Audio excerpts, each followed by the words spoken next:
Don José Luis, cuando deseo. Muy bien, muchas gracias. Buenos días, les saludo desde Roma, donde vivo, y concretamente desde la sede central del Opus Dei.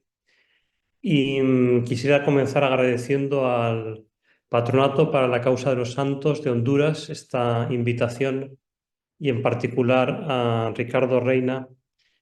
Dentro de 4 días, el 2 de octubre, el Opus Dei va a cumplir 96 años.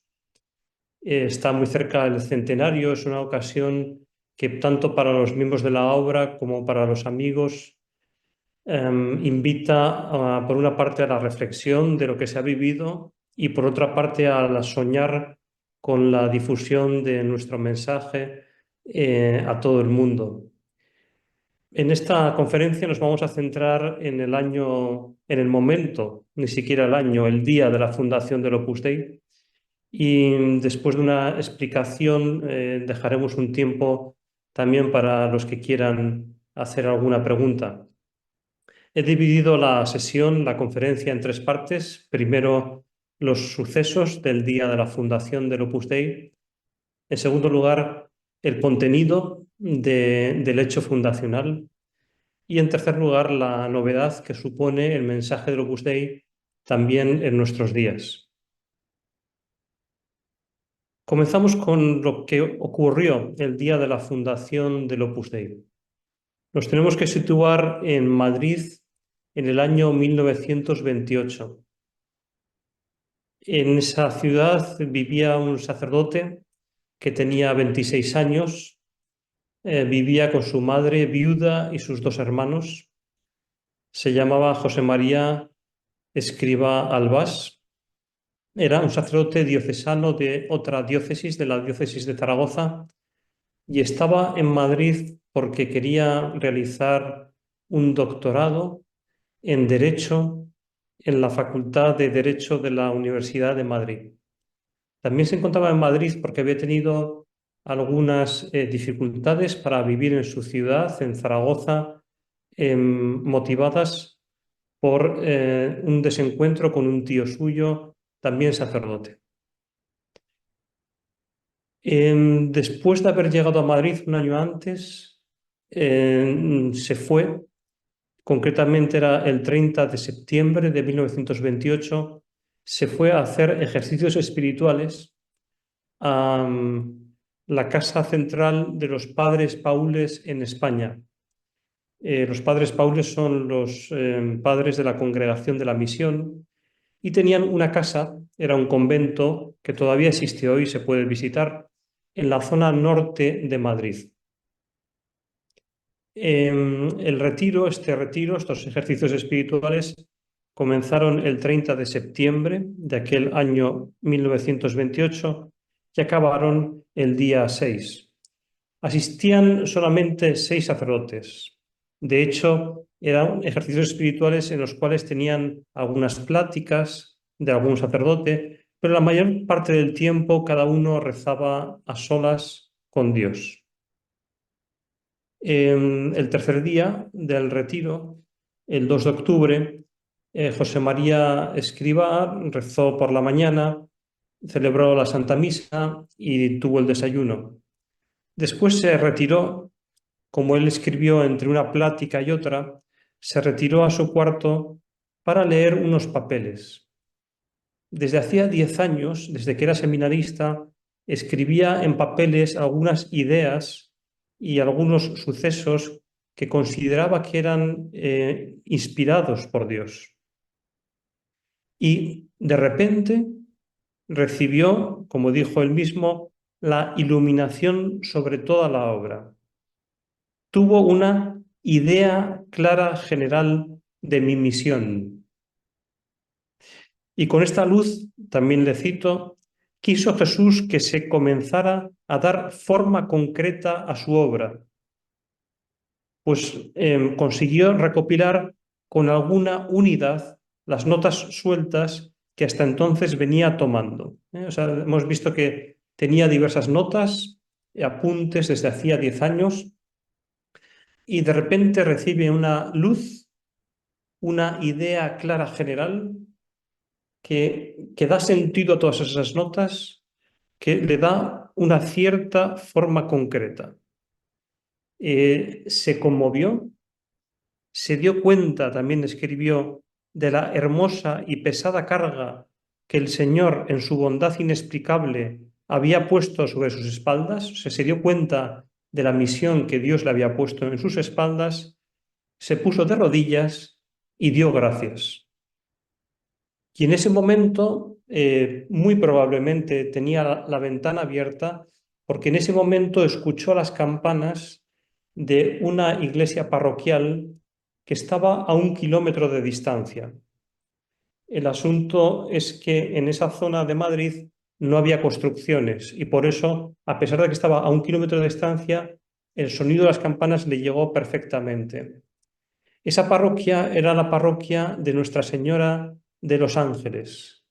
Y además, el 2 de octubre es el Día de los Ángeles Custodios. Es decir, la parroquia estaba tocando las campanas para llamar a misa el día de la patrona de la Iglesia, Nuestra Señora de los Ángeles. Para San José María fue siempre bonito que el día de la fundación escuchó aquellas campanas. Es como si casi físicamente hubiese, con ese sonido, hubiese conocido que Nuestra Señora, Santa María y los ángeles custodios estaban presentes en el momento de la fundación del Opus Dei. Como sucede con todos los fundadores, las cosas en la vida de una fundación no son lineales, sino que hay relieves altos y bajos. En el caso de San José María, lo que pasó fue que después de este día fundacional, pasó un año y un mes, es decir, hasta noviembre de 1929, sin que tuviese más luces fundacionales. Tuvo la del 2 de octubre de 1928 y pasó un año sin tener ninguna luz. Durante ese año anotó algunas ideas, pero a la vez rechazaba ser fundador y rechazaba abrir una nueva fundación en la Iglesia. Por eso, durante ese año, lo que hizo fue buscar si la luz fundacional que él había recibido en 1928 ya existía en otra fundación, con la idea de pedir la admisión en esa fundación. Con todo, habló con dos personas, un chico que preparaba el ingreso en la Escuela de Arquitectura y un sacerdote diocesano, que le dijeron que querían estar con él, le querían acompañar en la aventura de vivir esa luz fundacional del 2 de octubre de 1928. Llegó noviembre del 29 y entonces, como anotó, tuvo una renovación de aquella corriente espiritual de divina inspiración para la obra de Dios, perfilándose y determinándose lo que Dios quería. Es decir, a partir de noviembre del 29 vuelve a tener otra vez una corriente espiritual de divina inspiración, vuelve a tener como ideas sobre cómo desarrollar la luz fundacional original. Llega el 14 de febrero de 1930. Ese día San José María celebraba la misa en casa de una señora que tenía un título nobiliario. Era una señora mayor de 80 años que estaba prácticamente ciega, y esta señora tenía el privilegio de tener en su casa una capilla privada. De vez en cuando San José María celebraba la misa en esta capilla y luego, antes de la ceremonia, confesaba a esta señora. Ese día, mientras que celebraba la misa, tuvo otra luz fundacional que cambió el panorama. La luz fundacional que tuvo fue que Dios le dio a entender que que en la fundación, en el Opus Dei, también tenía que haber mujeres. Es decir, hasta ese momento, San José María había pensado en una fundación, como hemos visto, no que hacía él, sino que estaba buscando solo con hombres. A partir del 14 de febrero de 1930, tuvo claro que también habría mujeres en la fundación. Pero hay otro tema también muy importante, que es que este día, el 14 de febrero de 1930, San José María entendió que Dios le llamaba a él a ser fundador. No tenía que buscar si lo que había visto el 2 de octubre de 1928 existía en otro sitio. Él, José María Escrivá, tenía que abrir un camino nuevo en la Iglesia, tenía que abrir una nueva realidad en la vida de la Iglesia. Pasamos al segundo punto que es sencillamente decir, bueno, ¿cuál es la luz fundacional? ¿Qué vio el día de la fundación? Porque hemos explicado un poco cómo ha sido el desarrollo, pero no hemos entrado al contenido. Bueno, lo primero que hay que decir es que San José María no dejó un informe, un texto único donde explicó lo que vio el día de la fundación del Opus Dei. Después de darle muchas vueltas, pensamos que, por lo menos es como lo veo yo, que lógicamente pues, es una opinión personal y puede ser cierta o puedo estar también equivocado. Pero me parece que hay algo claro, que es que, por una parte, él usó el verbo ver. Yo vi. Como hemos leído, yo tuve una idea clara general, una idea. O sea, no es que viera tanto objetos, vamos a decir, físicos, como nosotros tenemos la visión. De hecho, cuando el 14 de febrero del 30 entendió que habría mujeres en la obra, escribió: no puedo decir que vi, pero sí que intelectualmente, con detalle, cogí lo que había de ser la sección femenina. Interesante, el 2 de octubre del 28 vio, el 14 de febrero del 30 no vio. Entendió que en lo que ya había visto, en la fundación, habría mujeres. Entonces, volvemos al 2 de octubre del 28, ¿qué es lo que vio? Como decía, nunca escribió un texto único de lo que vio, pero sabemos cosas.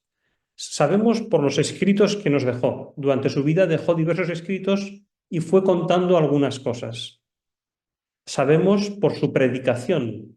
San José María era un gran predicador de cursos de retiro, meditaciones, pero también era muy vivo en sus encuentros con las personas, en las tertulias, en la dirección espiritual.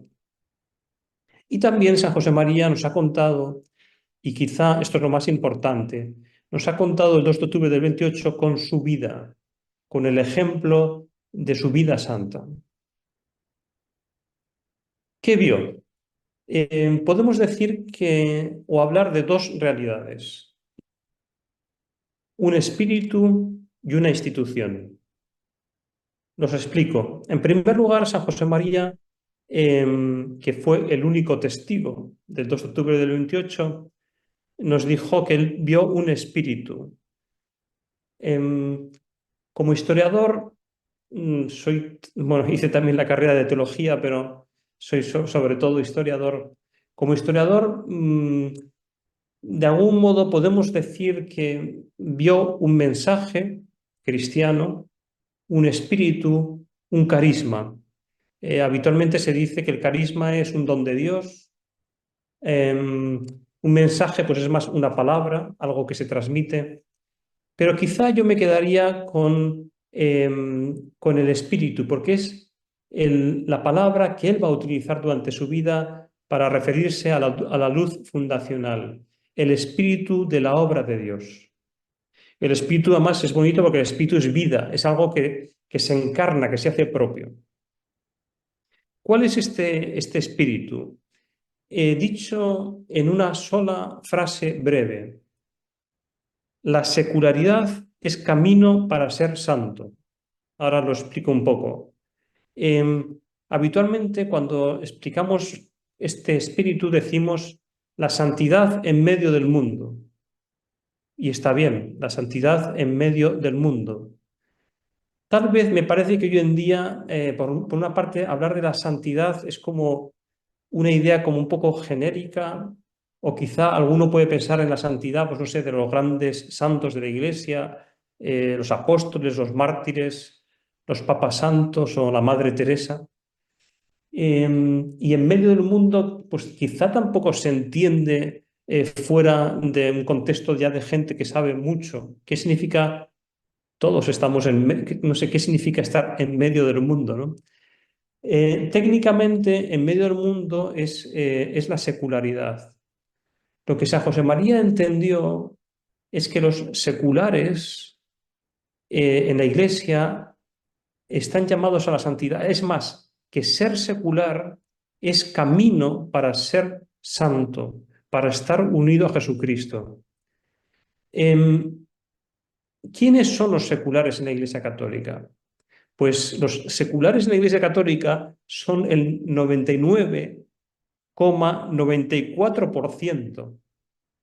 Entonces, ¿quién queda fuera? ¿Quiénes son el 0,6%? Es importante, el 0,6% de la Iglesia Católica son religiosos consagrados.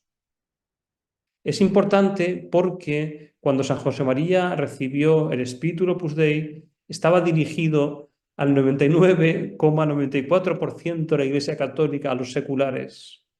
¿Y por qué es importante? Porque en 1928 se ponía la santidad de la vida consagrada, religiosa, se ponía como paradigma, como modelo, como grado más alto o superior de santidad en esta tierra. Nadie negaba que era posible ser santo, por ejemplo, en el matrimonio, pero se veía como algo muy difícil. Los casados o los seculares bastaba que cumplieran los mandamientos. Si uno realmente quería ser santo, se tenía que hacer religioso, abrazar de modo público los 3 votos de pobreza, obediencia, castidad, entrar a formar parte de lo que se llamaba entonces, y es interesante, el estado de perfección. O sea, si querías ser perfecto, tenías que hacer voto de pobreza, de obediencia, de castidad, ser religioso consagrado. San José María lo que recibió de Dios es que no, que la santidad, la llamada a la santidad la tienen todos los bautizados. Y concretamente, él recibió, lo digo de nuevo porque es muy significativo, él recibió la llamada para que transmitiera la llamada a la santidad al 99,94% de la Iglesia Católica. A veces decimos que el mensaje del Opus Dei es la llamada universal a la santidad. Bueno, siendo más precisos, es para este porcentaje que he dicho, es decir, es la llamada a la santidad de los seculares en la Iglesia Católica, los laicos y los sacerdotes seculares, que casi todos son sacerdotes diocesanos. Eso fue algo sorprendente y en cierto sentido hoy todavía lo es. Lo llamaron hereje. Recuerdo un religioso en los años 40, un poco para que se vea la mentalidad, que decía, hay que tener en cuenta que, claro, todos los consagrados en aquella época llevaban el hábito o la sotana, y entonces por eso decía, una persona con pantalones no puede, es que no puede ser santa.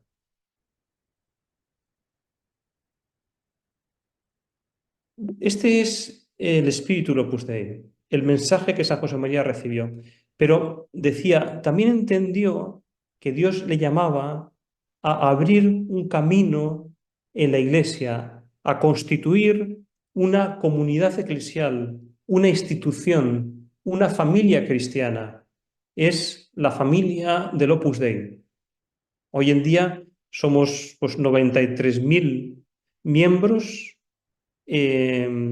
laicos y sacerdotes del Opus Dei, más otros 2.000 sacerdotes diocesanos. Todos somos de la familia del Opus Dei.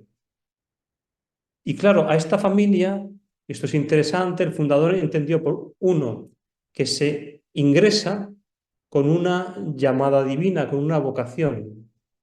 En segundo lugar, que los integrantes de esta institución tratan de encarnar el Espíritu, de hacerlo suyo. Su modo de ser Jesucristo es siendo Opus Dei, viviendo el espíritu del Opus Dei, es decir, el espíritu de santidad secular. Y en tercer lugar, los miembros de la institución irradian, difunden, expanden el espíritu del Opus Dei allí donde están, en su trabajo profesional, en su familia, en las circunstancias en las que viven. En tercer lugar, decía en esta conferencia, hemos visto un poco la historia, hemos visto el contenido del 2 de octubre del 28, del mensaje fundacional. Por último, vamos a hablar sobre la novedad que supone el espíritu del Opus Dei hoy en día. Es así, la santidad, a veces cuando hablamos sobre el Opus Dei, hablamos de la santidad laical. Se entiende porque es el 99,92% de la Iglesia. Y también en el Opus Dei es el 98% de los miembros del Opus Dei son laicos. Pero más técnicamente es la santidad secular, porque, por ejemplo, es Picasso, yo no soy laico, soy un sacerdote secular. Los seculares somos los que estamos llamados a vivir unidos a Jesucristo, donde estamos, donde vivimos, donde trabajamos. De hecho, se puede decir así, decía, me parece que una frase, ¿cuál es el espíritu Opus Dei? La secularidad como camino para ser santo. Quizás es mejor decir la secularidad como camino para ser Jesucristo, para estar unido a Jesucristo. El espíritu Opus Dei es estar unido a Jesucristo donde vives, donde trabajas, donde estás.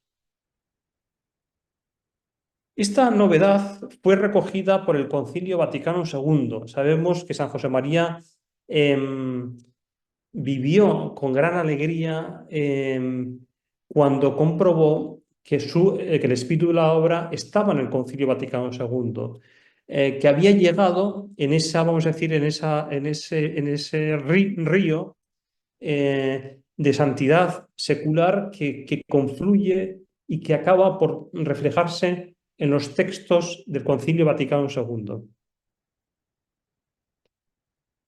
Pero es una novedad que todavía hoy en día es, digamos, de rabiosa actualidad. Me gusta decir que si yo ahora salgo aquí a la calle en Roma y a la primera señora, al primer señor o chico o chica que me encuentro, le pregunto, perdóneme, ¿me permite hacerle una pregunta importante, seria? Sí, por supuesto. ¿Usted sabe que Dios lo llama a ser hijo suyo, a estar unido a Jesucristo donde vive, donde trabaja, a través de su trabajo, que lo llama a ser, a vivir la alegría de ser un hijo, una hija de Dios? ¿Cuánta gente diría que sí? Por eso pienso que todavía, incluso hoy en día, tal vez en Occidente, el reto es igual o mayor que en 1928. Por último, decir solamente una palabra sobre, ok, estar unido a Jesucristo, pero ¿cómo? ¿Cuáles son los medios en el Opus Dei para estar unido a Jesucristo? San José María tomó algunos de la tradición de la Iglesia, los sacramentos, la oración, digamos, no innovó absolutamente nada. Sí que innovó en la realidad de que ser, porque también lo recibió de Dios, ahora no vamos a entrar, es otra luz que recibió de Dios, la realidad de que para un secular, para un laico, para un sacerdote secular, la santidad se consigue a través del trabajo profesional y de la realización de todas las actividades que un hombre, que una mujer cumple a lo largo de las 24 horas del día. Es decir, el trabajo y todas las actividades que realizamos pueden ser medio para ser santo. Concluyo y de este modo abrimos también un tiempo para las preguntas o inquietudes o sugerencias que quieran hacer. Quedan solamente 4 años para el centenario, el primer centenario del Opus Dei. 96 años son muchos para un hombre, son pocos para una institución de la Iglesia, para una familia cristiana en la Iglesia. Ya empieza a haber como tambores que llaman al centenario, a vivir el centenario, y evidentemente no solamente va a ser un tiempo para recordar, no solamente va a ser un tiempo para dar gracias a Dios, por supuesto, un tiempo también para agradecer a aquellos hombres y mujeres que han llevado la antorcha, como hemos visto ahora en las Olimpiadas, ¿no? Han llevado la antorcha olímpica de la santidad adelante. Será, y recordaremos a los más de 20.000 hombres y mujeres que han ya muerto en el Opus Dei. Será también un tiempo para mirar hacia adelante, para darse cuenta que la semilla puesta por Jesús en cada uno de nosotros, llamándonos a estar unidos con Él donde estamos, donde vivimos, seculares, esa semilla está llamada cada día a germinar. Esta es la realidad del Opus Dei, una realidad que no solamente viven esos 93.000 miembros del Opus Dei, sino que también viven los amigos de la obra, los cooperadores. El mensaje, el espíritu, el mensaje, pero prefiero el espíritu del Opus Dei, no es solamente para los miembros llamados al Opus Dei. Es un espíritu que va incluso, en este sentido, más allá de la institución. Es un mensaje que está llamado a difundirse en todo el mundo. Sabemos que hay personas, por ejemplo, en China no hay ningún centro del Opus Dei, no hay ninguna casa del Opus Dei, pero sabemos que hay personas en China que tratan de vivir su vida cristiana según las enseñanzas de San José María, es decir, según el mensaje de santidad en medio del mundo. Por eso me parece que el momento es muy bueno si cada uno de nosotros redescubrimos la aventura de que estamos llamados por Jesús a estar unidos con Él donde estamos. Muchas gracias.